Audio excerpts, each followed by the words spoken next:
yanatoka moyoni. Leo nina jambo la kuongea muhimu sana. Nafikiri ndio issue yangu kubwa kuhusiana na masuala ya vocal training ama sauti ama nyimbo na kadhalika, ushauri, ufundi, skills za kuimba hapa na pale. Basi ndo kama kwanza unajiunga, yule ndo mimi Master Kiki, na wala hakuna utofauti, ni yule ambaye umemzoea kusikiza. Basi leo nataka nikwambie kitu kimoja. Hususan kwa wale ambao wanapenda sana kwenda kushiriki kwenye mashindano ya kuimba ama kutafuta vipaji vya watu wenye kuimba au sauti, inaweza kama mtangazaji pia. Ya kuzingatia yapo na pia ya kutozingatia yapo. Kitu gani kinataka kufanya? Sasa kaa hapa kwa unasikiza. Cha kwanza na kuomba subscribe kwa sababu tupo na tutazidi kuwepo. Ndio. Unajua tunapoenda kwenye mashindano ya aina mbalimbali popote ulipo duniani. Siwezi nikasema ni mashindano gani, lakini unatakiwa uwe umejiandaa kikamilifu ili usende kupata trauma ama kichapo cha kisaikolojia ambacho hutakuja kusahau katika maisha yako. Pengine ukaamua kusema mimi sitohusika tena na mambo ya kuimba. Hivyo basi nakuletea hint nini ufanye, kipi kifanyike, ufanyeje ili uweze kwenda kushinda labda ama kupata exposure katika mashindano hayo ya kuimba. Kuna mambo kadhaa hapa ya kuzingatia kwa msanii ama mtu yoyote ambaye anataka kwenda kushiriki kwenye mashindano ya aina yoyote, mtaani, mkoani, wilayani, kitaifa. Wenyewe mnajua nini na maanisha. Okay. Vitu vya kuzingatia kwa upande wa msanii. Hapo sasa. Upande wa msanii ama yule anayeona mimi nina kipaji, ngoja nikaonyeshe. Kipi cha kufanya? Tamu. Cha kuzingatia kwa upande wa msanii, angalia sana uchaguzi wa nyimbo ambazo utakwenda kuzifanyia usaili ili majaji na wale wanaohusika waweze kukubali. Endapo utachagua wimbo ambao hauwezi ama hujakariri vizuri, itakula kwako. Kwa hiyo cha kufanya kwa msanii, hakikisha umekariri wimbo vizuri. Okay?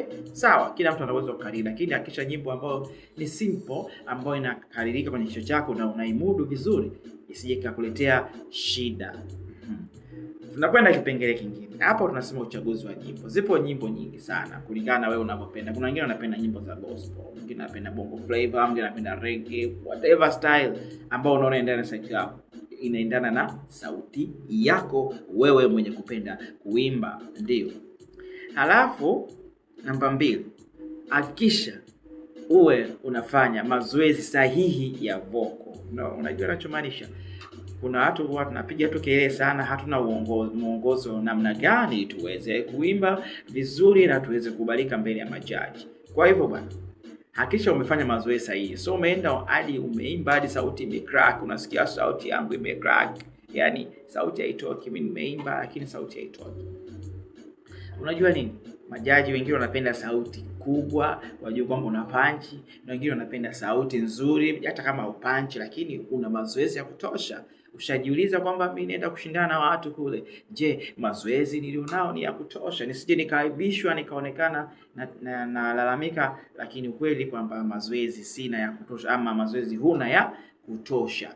Kwa hivyo kwa ushauri wangu nakwambia jitahidi sana ufanye mazoezi ya kutosha na mazoezi ambayo yanahusika na muziki. Okay? Usiende upige kelele tafadhali. Ni muhimu sana kuzingatia. Na kivipi sasa unatakiwa ufanye? Angalia. Kuna kitu kinaitwa karaoke. Nafikiri wengi wanajua karaoke. Zinafanyika mahali pengi siku hizi, kwenye kumbi za starehe wapi. Sasa au unaweza kufanya nyumbani mwenyewe, sawa. Ina maana unachukua mistari ya wimbo husika, haiweki sauti ya mhusika, unasoma mistari huko unaimba mwenyewe kujipa uzoefu wa kufungua masikio na kadhalika. Karaoke inasaidia sana. Tunafanya hivyo kama tunataka kukariri nyimbo, tunataka kujenga uzoefu wa sauti zetu na kujenga confidence. Kwa hivyo cha kusaidia wewe ambaye unapenda kushiriki sana mashindano, imba sana karaoke. Uwe umezoea kiasi kwamba ukiimba mbele za watu inakuwa ni rahisi. Au kwa mwingine unaweza kwenda ukafanya mazoezi kwenye bendi mbalimbali. Unaenda unafanya mazoezi, sauti yako inakuwa mwanana na inakuwa inapendeza kwa sababu huna cha kuhofia. Kwa hivyo kama huna vitu vyote, kufanya mazoezi, uende kufanya karaoke na style hiyo, unakuwa unapata shida. Umeona? Halafu kingine inatakiwa ufanye ni kwenda kumfuata mwalimu wa sauti, sawa, au mtaalamu wa vocal ama mwalimu wa muziki akupe baadhi ya vitu. Sana sana mtaalamu wa vocal, okay? Ina maana inawezekana wewe una force kuimba sauti ya nyimbo fulani, alafu wimbo wenyewe unakukataa kwa sababu vocal yako haiendani na ule wimbo. Kwa what is happening? Kinachotokea ni kwamba inatokea vurugu. Kwa mfano, wewe unataka kuimba wimbo wa mwanamke, alafu yule mwanamke aliimba wimbo kwa high pitch. Kumepambazuka asubuhi na mapema. Umeona? Unasema kumepambazuka, alafu ni mwanaume, inakuwa ni hatari. Au ukiona sauti yako inaweza ikapunch, chagua nyimbo za kupunch, itakusaidia uweze kuonekana kwamba na wewe una punch. Lakini ukachagua nyimbo ambazo haziendani na sauti yako, kama nilivyosema awali, inakuwa ni shida. Kwa hivyo vocal training, tunasema nini? Nini maana ya vocal training? Au mazoezi ya sauti nini? Yes, kabla ya kufanya sauti, tunafungua sauti. Nafikiri wanaonifuatia toka mwanzo nilisema, unapotaka kufungua sauti, cha kwanza anza kama mwendo wa train, the rule of the train when it started to move. Yani sheria train inapoanza kumove, haianzi kwa speedi kama kishada. Sawa? Kwa mfano, ama kwa kishada au kama mshale, okay. Sasa kama unatakiwa uanze taratibu, fungua vocal, ina maana unajiandaa namna gani uweza kuimba. Hii ukifanya kiasi siku, sauti yako itakuwa imara sana.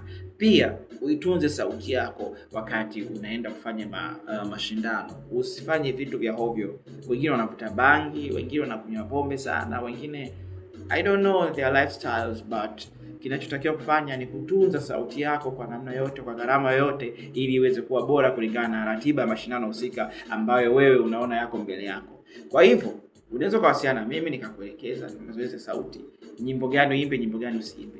Lakini pia kikubwa ni wewe mwenyewe msanii kujiamini na kujikubali kwamba mimi naweza nikafanya kitu. Usitishike na watu wanapokuambia mtaani, wanakukatisha tamaa. Ushaenda sehemu mbalimbali umeimba, wanakukatisha tamaa. You never know, kwa sababu siku yako inakuja. Lakini la msingi ukiwa umejifunza na unaelewa kwamba naenda kuimba wimbo gani, haitokusumbua. Na nafikiri wengi tunaenda ama tulienda pale hatakuwa na uzoefu wa kutosha.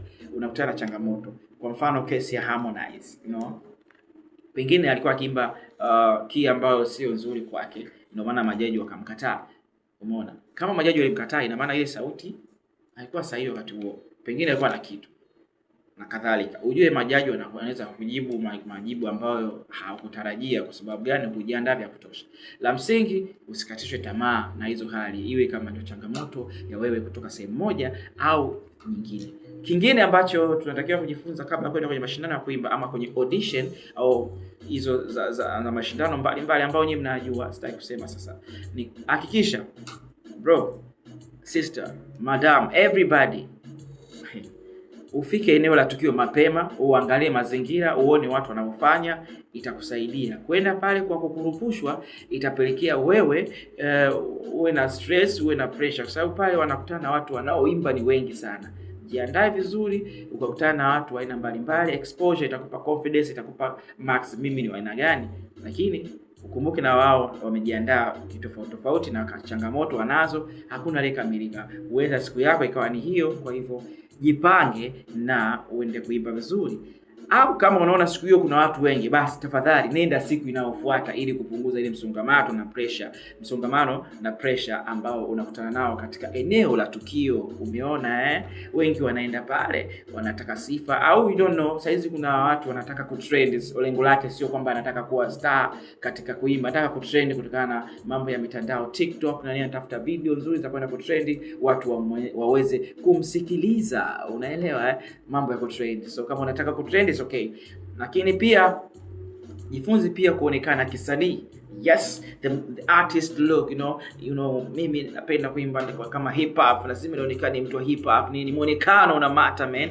Mtu asije kujaji kutokana na mavazi, akujaji kutokana na haiba ya kile ambacho unaenda kufanya. Okay? Ukionekana tu mtazamaji au mpenzi mwimbaji ambao una ashki ya kwenda kufanya kitu kama hicho, lazima muonekano wako unalipa, unaonekana vile amazing. Kama unaona hapa mimi naonekana kama mcheza mpira. Unaenda pale mtu anasema wewe ni muimbaji ama mcheza mpira. Okay? Alafu pia ujiandae kujibu maswali ya papo kwa papo. Yes, unaweza kuambia umeanza kuimba nini? Rudia tena. Nini na nini? Kwa hiyo vitu ujiandae, utapigwa maswali ya papo kwa papo, utaanza kusema mama yangu nimefuata nini hapa? Mungu wangu nimefuata nini mimi leo, naumbuka mwana wa fulani. Ukiona mwingine kashajibiwa unaanza kutetemeka. No, don't fear. Hii ndio siri nakupa. Hautaiona sehemu nyingine, hawezi kuambia kwa sababu ni shindano. Basi mimi nakwambia utakapoenda kwenye mashindano yoyote ya fanya hichi kwa sababu ya uzoefu na pia kuangalia mashindano watu wanavyofanya kitu gani kinawakuta. Afi yanajulikana, watu wanasahau. Tunakumbushana wasanii ambao mnaanza. Usijisema sijakwambia. Kama hujaelewa, rudi nyuma, uanze taratibu, usikize kwa makini kabla hujaingia kwenye mashindano. Utakutana na majaji pengine wana stress, utakutana na majaji pengine sometimes wametumia vyombo, I don't know. Sometimes majaji nao ni binadamu wakakujibu kavu, wakakutoa kwenye reli. Please calm down. Go there silently. Utakaa, tulia, usikilizie foleni yako, jiandikishe na kadhalika. Just chill. Kama kuna wakati utatakiwa upashe sauti yako utapasha, lakini kwa viwango visiwe vikubwa sana kiasi kwamba ukapoteza sauti, ukaonekana hauna mvuto tena na majaji wanasema sasa brother umekuja kutushambulia au nini na kadhalika. Mambo mengi yanatokea katika mashindano. So cha msingi kuwa wewe kama ulivyo. BOG original, okay? Sasa usichoshe kupayuka sana kwa sababu itakuchosha, utakosa nguvu ya kwenda kumaliza. Unajua unaweza kuwa unasubiri usaili kutoka asubuhi, majaji wakaja muda fulani na wewe hujala, huna hela, maskini ya Mungu. Please, tafadhali at least beba galon la maji, uwe na maji ya kutosha kwa sababu ina exhaust, kwa sababu akili yako inasubiri kufanya kitu fulani. Beba galon la maji, ama una marafiki zako mna hela kidogo, tunzeni pesa zenu, mnunue chakula ili muweze mkakaa pale kwa muda mrefu. Imagine unakuja kusailiwa namba yako ni 1500 mida ya jioni na mmekuja toka asubuhi na una hela baba.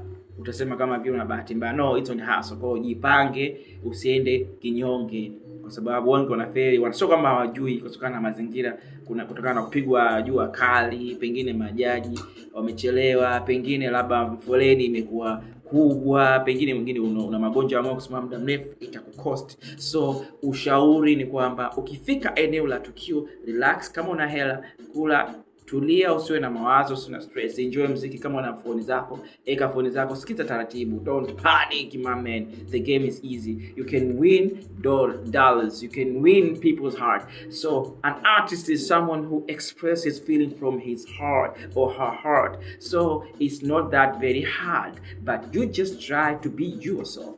Kujaribu kuwa kama wewe.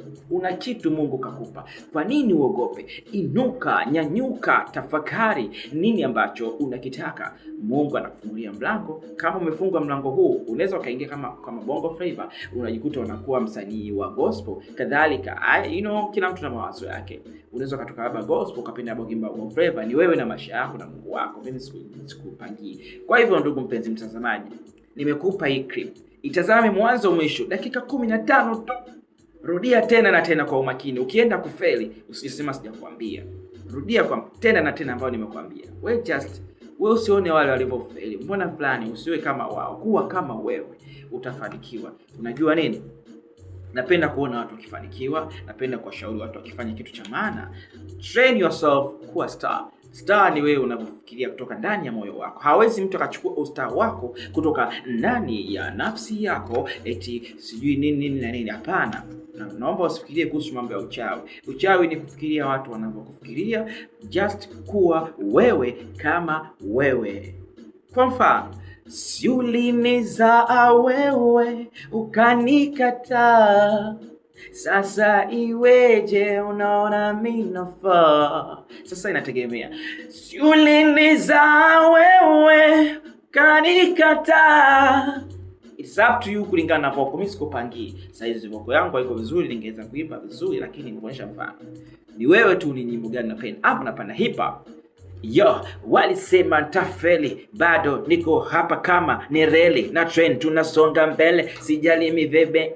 Utajua mwenyewe una vibe gani, mimi sijui. Just jiamini, onyesha kwamba unamzuka. Kuwa na mzuka na kile kitu unachopenda. Utashangaa unakuwa kama utakuwa mwimbaji, unaweza kuwa MC mzuri sana. Umeona? Unaweza kuwa mwigizaji mzuri, ila nini? Onyesha kwamba una kitu, una uthubutu. Cha kwanza, thubutu. Cha pili, fanya. Cha tatu, tuonyeshe kwamba wewe nani. Wananiita Master Kiki, endelea kusubscribe. Kama hujanielewa, namba yangu ipo, utazidi kuwasiliana nami. Yes, nikupe zaidi hint namna gani unaweza ukafanikiwa kwenda kushinda shindano lolote la kuimba kulingana na sauti yako. Amin nakwambia.